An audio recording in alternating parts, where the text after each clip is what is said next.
Bahasa Aliyah Negeri 4 Bogor.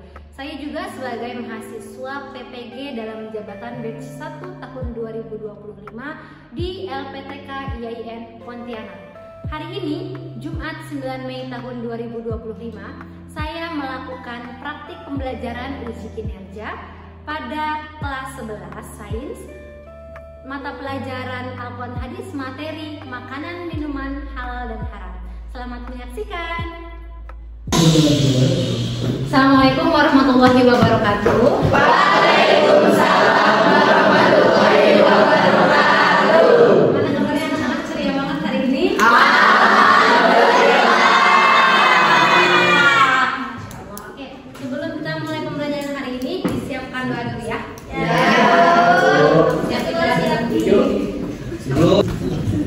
Sebelum memulai pembelajaran hari ini, alangkah baiknya kita berdoa terlebih dahulu. Berdoa mulai.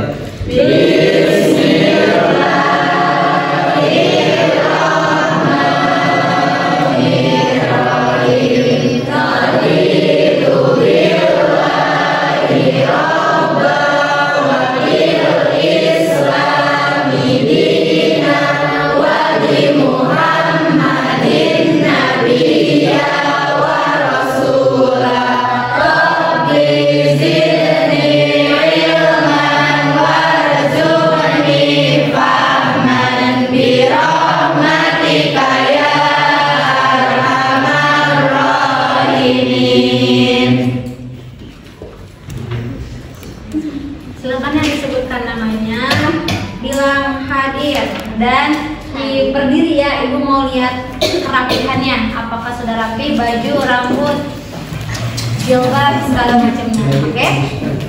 Bisa Julia Munandar? Ada. Hadir.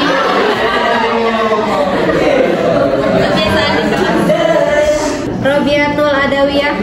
Oke, bagus. Septiani Putri. Tiara, itu dirapi benar. Nah, Cindy Alia Rahma. Oke, yang izin 1, sakit 2. Terima teman-teman yang sakit, semoga cepat sembuh. Oke, sebelum memulai pembelajaran, kita mau ngaji dulu. Ya, coba. Mau bareng-bareng atau ada yang mau satu?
Belum ini.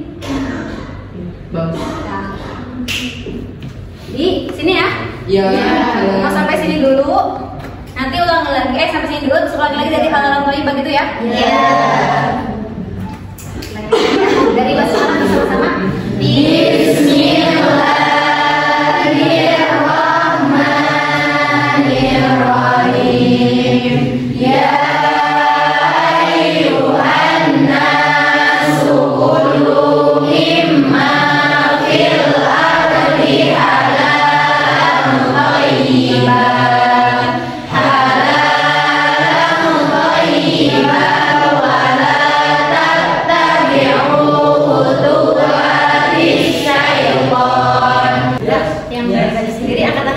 Ini ada, boleh? Ilyas, coba Ilyas. Ya, di depan. Di depan tuh. Di situ aja nggak apa-apa. Oh iya, kita di kelas. Berdiri kali biar kelihatan. Hah? Berdiri mungkin biar. Oh iya, benar.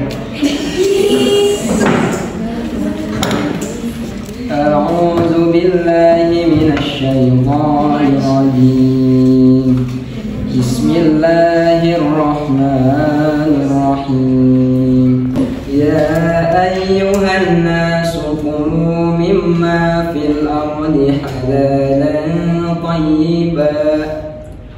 حلالا طيبا ولا تتبعوا خطوات الشيطان إنه لكم عدو مبين. Al-Baqarah itu ngomongin apa?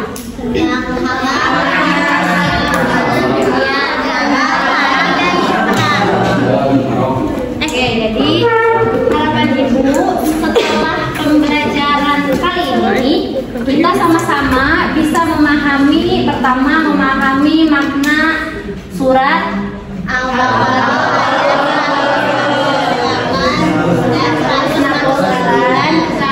dan juga surat Al-Baqarah 172 gitu ya, tentang makanan halal dan haram gitu. Kemudian selain kita memahami maknanya, ibu juga berharap kalian semua setelah pembelajaran kali ini juga bisa membedakan mana makanan yang halal, mana makanan yang haram, juga mengaplikasikannya pada kehidupan kalian. Nah, nanti juga ibu akan berikan beberapa masalah gitu ya, beberapa permasalahan untuk didiskusikan, juga tujuannya untuk supaya kalian bisa mencari solusi dari permasalahan yang ada mengenai makanan, minuman yang halal atau haram, atau mungkin di antara keduanya gitu ya, antara halal dan juga haram. Juga setelah menemukan solusinya, kalian juga mudah-mudahan bisa mempresentasikan hasilnya dengan baik gitu ya. Paham ya tujuan pembelajaran kali ini ya? Paham. Setelah itu mungkin siapa yang kalau ibu kasih pertanyaan kalian udah tahu belum makanan yang halal atau haram? Pasti udah tahu kan? Di sekeliling kita, atau saling ibu tambahin, apa menurut kalian makanan yang halal tapi tidak baik? Makanan halal tapi tidak baik. Kalau tadi kita baca surat apa tadi yang kita baca? Surat Al-Baqarah, mana tadi surat Al-Baqarah ini ya? Iya. Ada kata-kata apa? Halalan toyiban. Halalan toyiban artinya apa? Halalan baik. Nah, sekarang ibu tanya, kalian tahu nggak nih makanan contoh ya? Makanan atau minuman yang halal dan baik dulu deh. Ya, yang halal dan baik apa contohnya? Nasi. Ilyas apa? Susu, minuman, cakep. Bagi ya, nasi. Ayo siapa lagi yang tahu? Buah-buahan. Buah-buahan, betul. Yang angkat tangan? Madu. Betul ya. Halal dan baik. Nah, sekarang halal tapi tidak baik. Contohnya apa? Sebelah.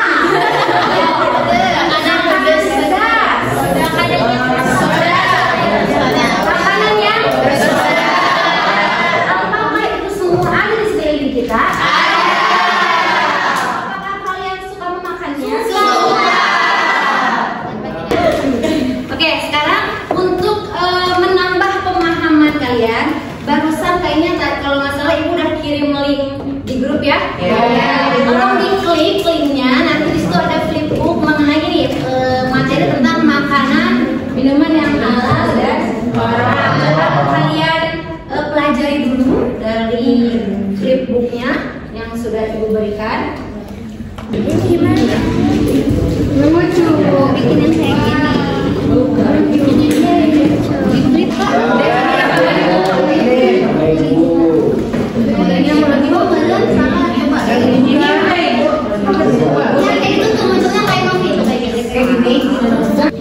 Semua nanti tampilannya seperti ini ya. Tadi ini adalah surat yang kita baca pertama ya. Ini ada juga surat Al-Baqarah 172 dan 173.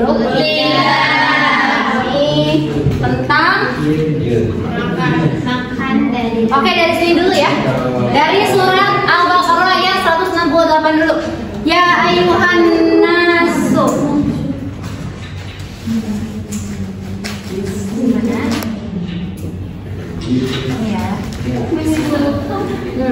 Ya ayuhan nas, artinya apa nak? Wahai manusia, kulu makanlah mimma fil ardi, dari mimma apa-apa yang fil ardi ada di bumi. Halalan thayyiban yang halal dan baik, bagus.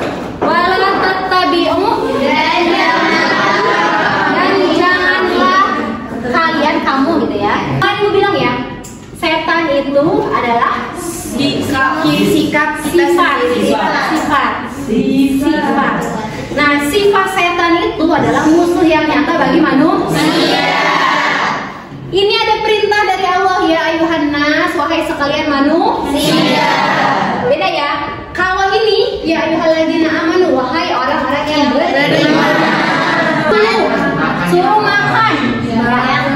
makan yang ada di bumi, semuanya yang halal dan baik. Beberapa kandungan yang terdapat dalam surat Al-Baqarah ayat 68 dan 69. Pertama, ini Allah memerintahkan manusia untuk mengonsumsi makanan. Ini ya, seperti itu halalan thayyiban. Dua, dilarang mengikuti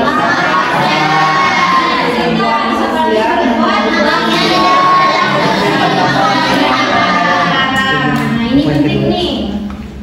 Apalagi pada remaja seperti kalian ya. Iya, para remaja bukan suka namanya. Ada kalanya terbersit atau mengikuti bisikan-bisikan syaitan. Nih, pengen mengonsumsi atau nyobain makanan haram atau minuman haram seperti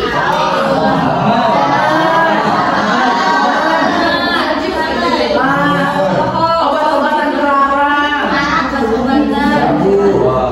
ini bisikan syaitan atau sifat seperti itu adalah sifat-sifat syaitan yang ada dalam diri kalian. Astagfirullahaladzim. Jadi cobalah untuk menghilangkan atau jangan mengikuti langkah-langkah setan seperti itu ya. Iya ya. Yang kedua, surat Al-Baqarah ayat 100.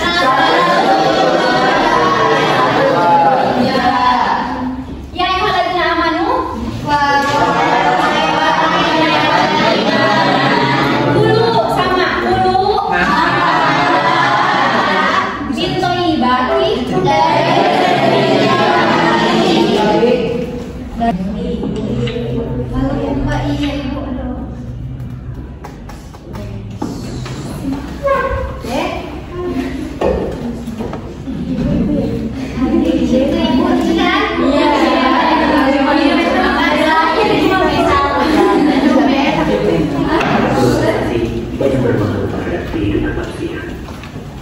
kecuali terhadap Allah saja. Karenanya banyak orang yang mengatakan yang haram saja susah, apalagi yang halal. Satu ungkapan yang menggambarkan rendahnya kondisi keimanan dan keyakinan terhadap rahmat dan rezeki Allah.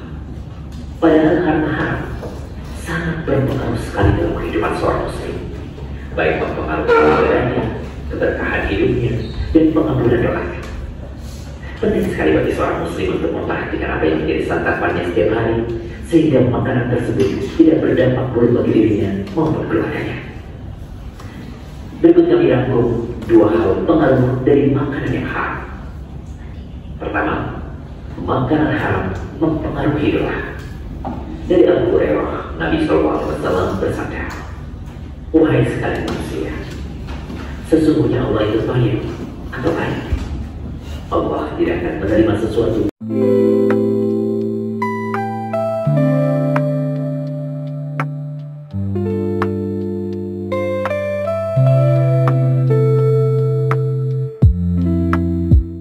rumah serta ada setiap hari, insya Allah."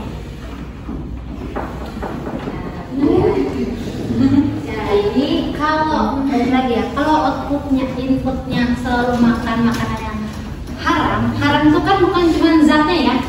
Kalau ya ini kan kita pelajarannya Al-Quran hadis hanya sebatas dari segi akademisnya. Kalau dari segi fikihnya mungkin kan akan lebih dalam lagi pelajari. Bukan hanya zatnya saja yang haram, tapi juga cara mendapatkannya, juga cara mengolahnya. Kalau zatnya haram jelas tadi yang 4 ya kan, ada darah, bangkai, dan haram zatnya. Kalau haram cara pengolahannya itu yang disembelih tidak menyebut nama. nah disembelih tidak menyebut nama Allah. Cara pengolahannya atau juga bisa misalnya buah anggur ya. Halal kan? Atau diolah menjadi wine segala macam itu jadi haram. Dan yang ketiga cara memperolehnya tadi ya, apa dengan pekerjaan yang haram dan sebagainya. Jadi lebih mudah-mudahan kita bisa lebih selektif lagi memilih makanan dan juga mencari pekerjaan nantinya seperti itu ya. Sekarang ibu kasih contoh kasus tadi. Oke, kelihatan.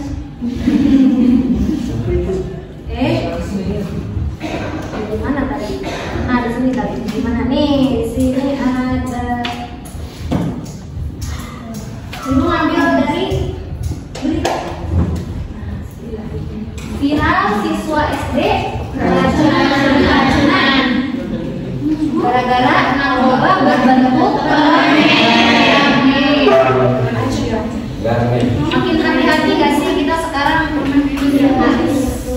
Beredar permen yang dicampur narkoba, sulit dibedakan. Enak kemasan merek permennya masih enak. Ini juga ada lagi BNN itu apa BNN?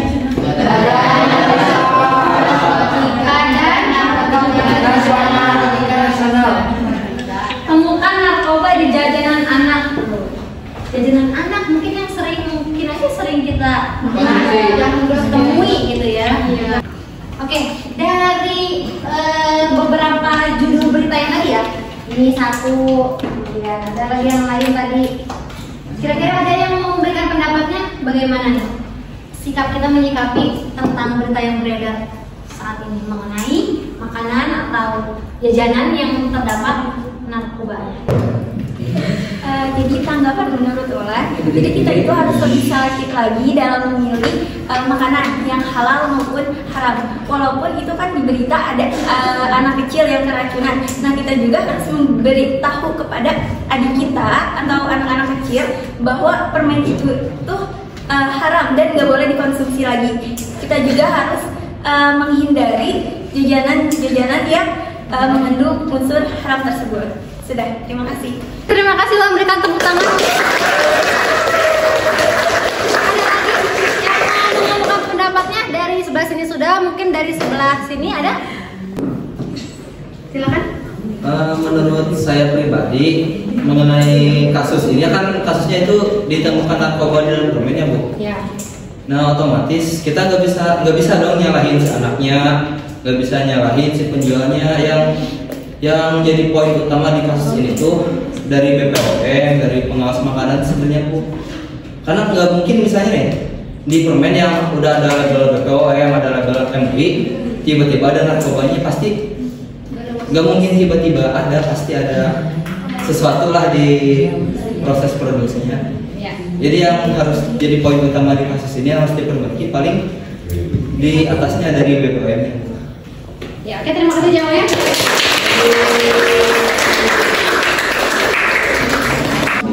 Oke, dari yang sudah kita bahas bersama, tadi ada apa yang ingin dipertanyakan terkait masalah-masalah makanan halal atau haramnya, atau mungkin antara halal dan haram seperti apa? Ada yang ingin bertanya? Silakan Robi. Kalau tadi kan hal haram itu tergantung dengan cara pengolahannya.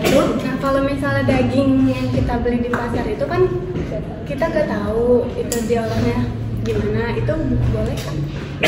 Jadi boleh apa tidak? Boleh atau tidak? Oke, terima kasih atas pertanyaannya. Bagus nih ya, pertanyaannya sangat berkaitan sekali dengan keseharian kita nih. Bagaimana Bu kalau ada daging, misalnya daging ayam, daging sapi, kambing dan sebagainya yang beredar di pasaran, yang kita itu nggak tahu nih dia itu disembelihnya menyebut nama Allah atau tidak gitu ya. Padahal kan zatnya halal gitu ya. Apakah kita boleh membeli di pasar gitu ya? Boleh-boleh aja ya. Kalau misalnya memang kita tidak ada keraguan. Kalau memang kita ragu-ragu, sebaiknya jangan, potong aja ayam sendiri. Ya, bahkan kalau orang-orang soleh, orang-orang yang waro seperti itu ya, gak bakalan mau mereka memakan daging atau binatang yang tidak mereka sembelih sendiri. Bahkan para hafiz Quran biasanya itu hanya mau makan yang benar-benar dia tahu cara pengolahannya, benar-benar dia tahu, oh ini benar-benar kok disembelihnya dengan menyebut nama Allah gitu ya. Atau mereka memilih makanan seperti seafood yang nggak harus disembelih gitu ya, udang, ikan itu kan nggak harus disembelih. Kalau memang kita ragu-ragu ya hindari. Tapi kalau kita insya Allah yakin sudah kenal dengan penjualnya yang memang ada, dia memotong sapinya di itu kok, di pemotongannya halal kan ada ya, kita udah tahu silahkan gitu. Tapi kalau kita ragu-ragu tinggalkan, karena yang ragu-ragu itu biasanya berasal dari setan gitu ya, maka tinggalkan saja kalau ragu-ragu gitu. Cukup jawabannya? Oke. Kita lanjutkan. Oke anak-anak, hari ini kita akan langsung membentuk menjadi 6 kelompok. Nanti silahkan kelompok 1 sebelah sini, 2 jadi 2 meja ya, 4 meja, 1, 2, 3, 4, kelompok 1, kelompok 2, kelompok 3, kelompok 4, kelompok 5, kelompok 6 gitu ya. Dibagi menjadi 6 kelompok, silahkan perwakilan kelompoknya maju ke depan untuk mengambil LKPD. Salah satu kelompok 1 ada? Ada. Oke, Salwa dan teman-teman silahkan langsung menuju tempat. Silakan ya langsung menuju tempat. Kelompok 1, kelompok 2 Naila Sekar, kelompok 3 Nur Sri Mulyani langsung menuju tempat. Kelompok 4 silakan, kelompok 5 dan kelompok 6 Auli silakan menuju tempat yang sudah disediakan. Sudah berkelompok pulang sampai ibu ya. Kelompok 1 mana? Kelompok 1 daging impor. Kelompok 1 daging impor. Kelompok 2 minuman bersoda. Ya. Kelompok 3 permen. Ya betul. Permen berarti permen. Kelompok 4 restoran Korea. Yeah. Oh my god. Kelompok 5 roti. Yeah. Roti mengandung yang dibagi. Nomor 6 ayam. Oke, kalau sudah bagi LKPD semuanya ya. Ini ibu jelaskan dulu. Pertama silahkan kalian baca kasus yang didapatkan tadi. Misalnya kelompok 1 adalah kasus dari ini. Kelompok 5 tadi apa? Roti yang mengandung yang dibagi ya. Kalian baca dulu kasusnya, kemudian kalian diskusikan bersama teman-teman kelompok kalian untuk mengidentifikasi dia itu termasuk statusnya halal, haram atau yang di tengah-tengah atau namanya subhanallah. Kemudian setelah dianalisis kaitkan dengan dalil Al-Quran atau hadis atau prinsip-prinsip syariat seperti fikih segala macam apa. Kemudian disajikan solusinya dari permasalahannya. Nanti dipresentasikan gitu ya. Kalau sudah, oh iya di lembar terakhir di LKPD itu ibu kasih yang ini nih. Lembar terakhirnya, silakan nanti ditulis ya kasusnya apa, kemudian klasifikasi hukumnya, dalil pendukung dan solusinya. Tulis di sini ya. Nanti dipresentasikan. Benar. Dikasih waktu sama ibu ya nak ya. Iya. Oke langsung.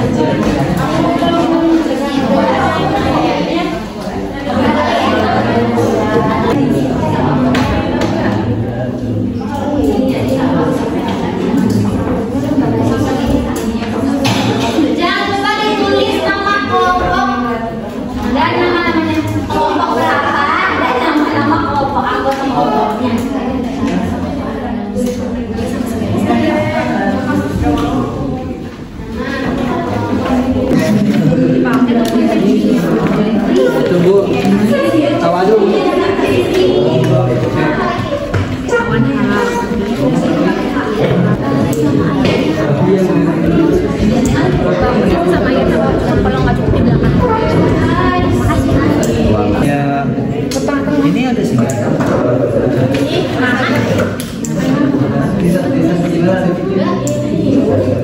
Bahasa Arab, teman-teman dia tulis semuanya. Dari matanya kan ada 3. Satu ada yang kira-kira paling sesuai dengan ya.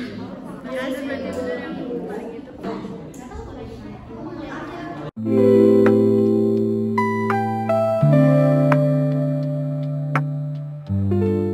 Oke, jadi anak-anak bisa mencari tambahan informasi dari internet, buku paketnya, atau nanti sumbernya dari Al-Quran pasti ada ya dalilnya. Jadi silahkan, atau mau pinjam buku di sini juga boleh. Jadi cari sebanyak-banyaknya referensinya gitu ya.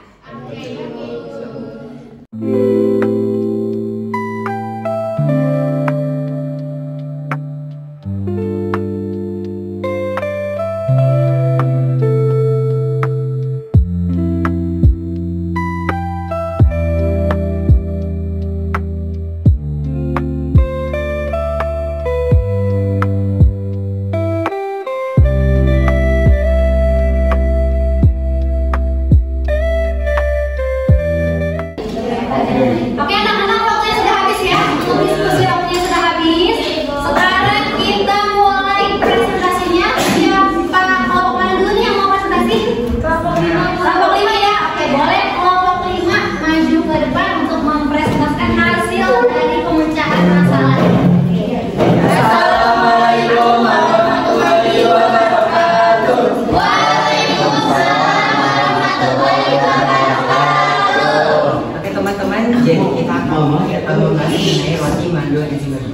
Nah, jadi roti itu adalah salah satu makanan pokok yang bisa pengganti sebagai nasi, pengganti nasi, dan juga roti ini juga terbuat dari bahan utamanya yaitu dari tepung. Tapi dalam kasus yang akan kita bahas mengenai ada roti mandu enzim babi. Jadi tidak semua roti itu halal ya. Jadi ada beberapa roti yang menggunakan campuran yang haram, seperti kasus yang akan kita bahas pada kali ini. Oke, langsung saja untuk materi pertama, bacaan kasusnya kepada Sri Wulandari, silakan.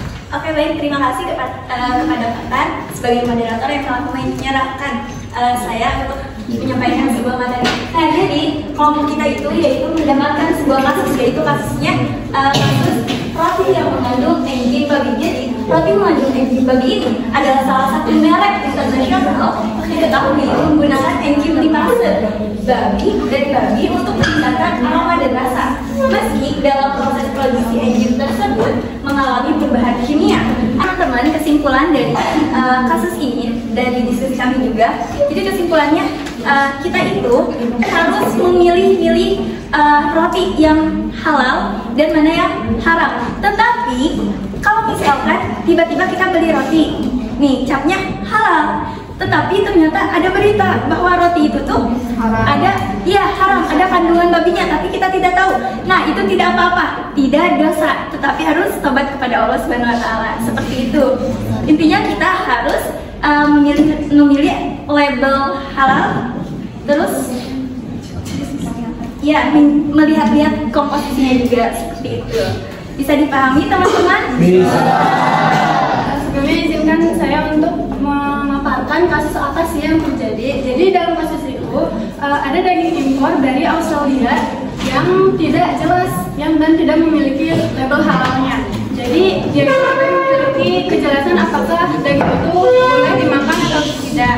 Nah, kalau klasifikasi hukum dari kasus daging impor dari Australia itu adalah syubhat. Kenapa? Karena daging tersebut tidak memiliki label halal resmi, sehingga kasus daging itu tidak jelas proses penyembelihannya. Sedangkan kata ibu tadi, proses penyembelihan itu sangat penting diketahui oleh kita sebelum kita mengkonsumsi makanan tersebut. Kasus yang tadi, kasus dari permen gelatin yang tidak jelas asal usulnya, yaitu banyak produk permen impor di Indonesia yang berasal dari merek-merek terkenal yang pakai gelatin, tapi gelatinnya tuh nggak jelas asal usulnya. Kan bisa jadi gelatin itu terbuat dari hewan. Nah, hewan itu belum tentu entahlah kambing, entahlah sapi, ataulah bisa jadi B2 atau babi. Teman-teman, jadi poin penting dari kasus ini adalah dari meningkatnya arus produk impor yang masuk ke Indonesia itu banyak sekali produk-produk yang diantaranya ada yang halal dan ada yang haram. Nah, contoh produknya itu adalah marshmallow dan permen, yang dimana produk-produk tersebut tidak mencantumkan spesifikasi halal dan haram secara jelas di dalam kemasannya. Nah, banyak sekali permen ditemukan di dalam permen dan marshmallow tersebut yang mengandung gelatin. Apa sih gelatin itu? Jadi gelatin itu adalah bahan pengental yang terkandung di dalam marshmallow atau permen tersebut. Nah, dari gelatin ini ada yang halal juga ada yang haram. Nah, ya kalau yang halal itu biasanya terbuat dari hewan sapi yang disembelih sesuai dengan syariat Islam. Jadi kali ini kelompok 6 kebagian kasusnya itu judulnya ayam goreng di warung lokal. Nah, kasusnya ini kan kebanyakan dari kita ini suka beli nih ayam goreng dari warung, tapi kita tuh gak tahu cara penyembelihannya itu kayak gimana. Terus juga kita gak tahu nih asal usul ayam itu dari mana. Apakah ayam itu beli di pasar ataukah ayam itu nyembelih sendiri. Nah, sehingga menimbulkan keraguan akan kehalalannya.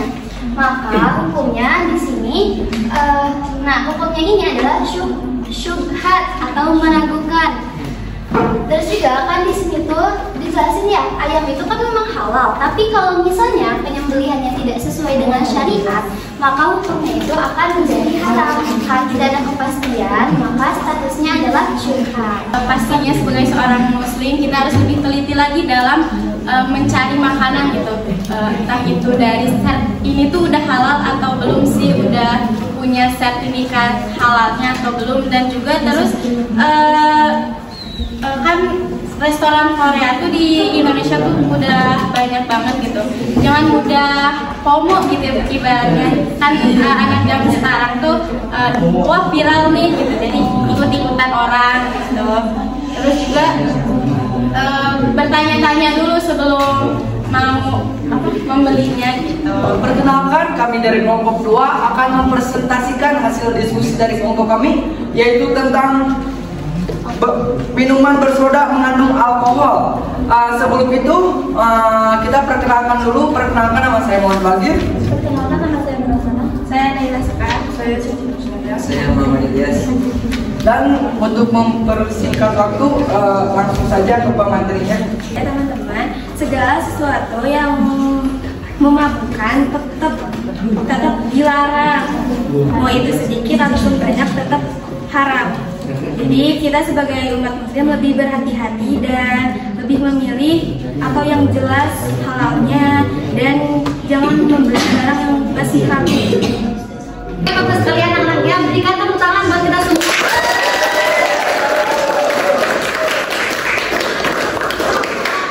Melakukan presentasi dengan sangat bagus. Masya Allah. Ya, oke. Sebelumnya kita ulas satu-satu dulu dari kasus yang pertama. Kita pastikan lagi. Yang pertama adalah kasus daging impor tanpa label halal. Terus status hukumnya apa? Haram. Yang label halal. Berarti subhat yang masih meragukan. Kemudian yang kedua ada roti. Alkohol, berarti status hukumnya adalah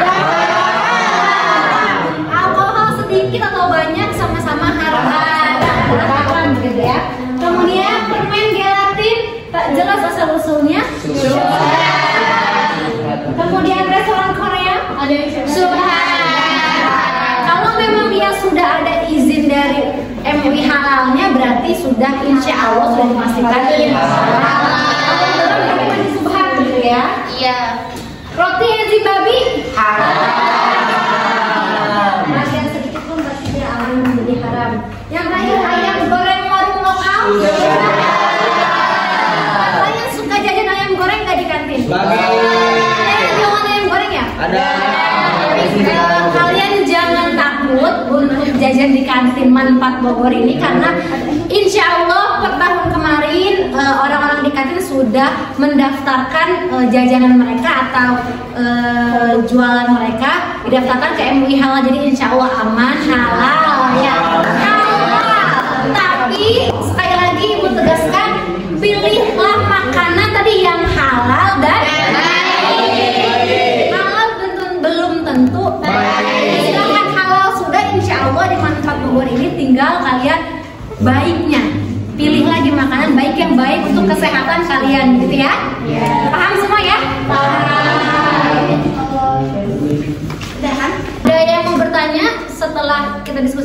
Boleh, Salwa silahkan.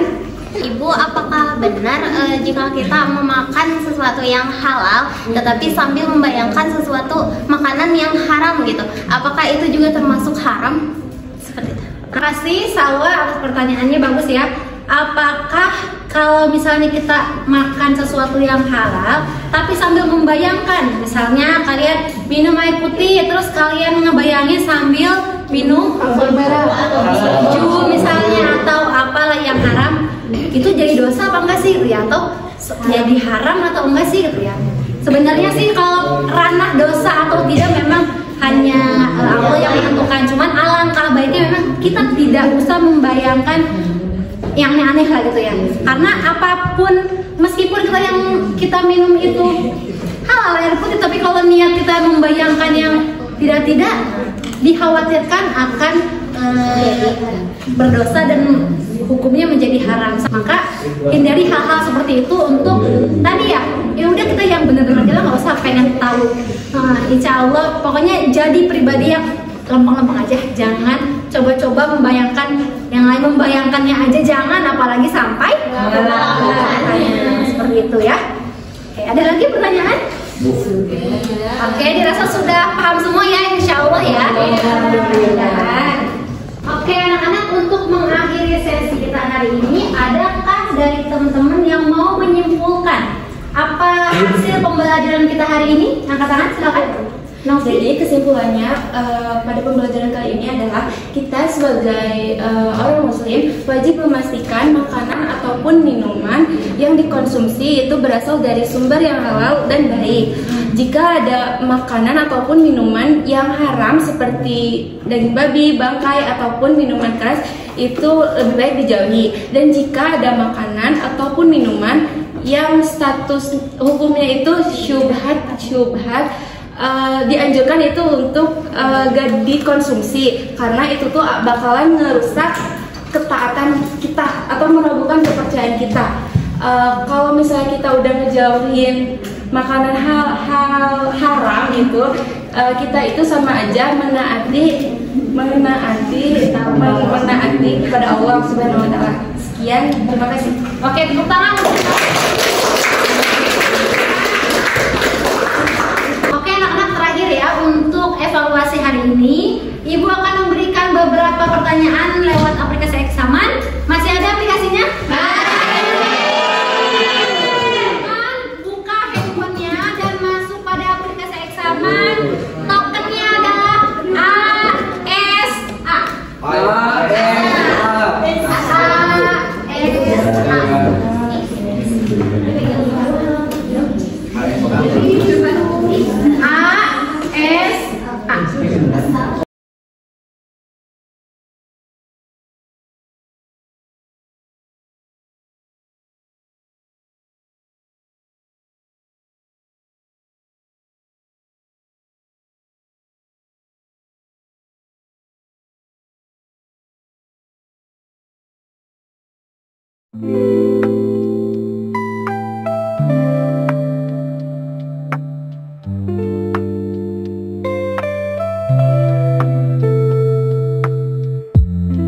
Jangan lupa anak-anak, kalau sudah selesai mengerjakan, klik di bawah kirim. Jangan mengisi jawaban yang tidak ada soalnya.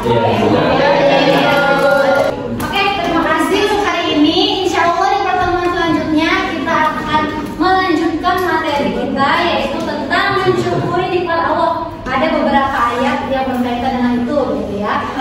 Kita akhiri sesi kali ini dengan membaca hamdalah.